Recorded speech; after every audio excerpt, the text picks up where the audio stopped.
Jennifer. Ja. Hur mår du? Filmar du mig? Nej. Varför tror du det för? Det var bra. Mår du bra? Haft kul ikväll.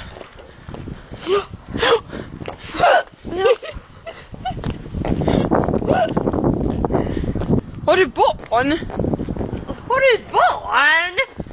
Nej, har du barn? Nej.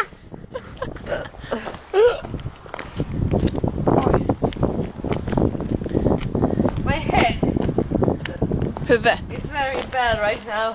Vadå för något? Vad är det som är bad? My head Vad sa du? Att ditt huvud är... bad.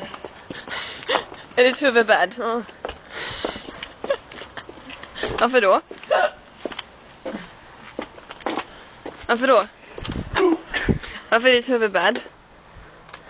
Jennifer, jag tar inte kort. Varför är ditt huvud bad för? Varför är det bad? För att jag kissar för mycket idag.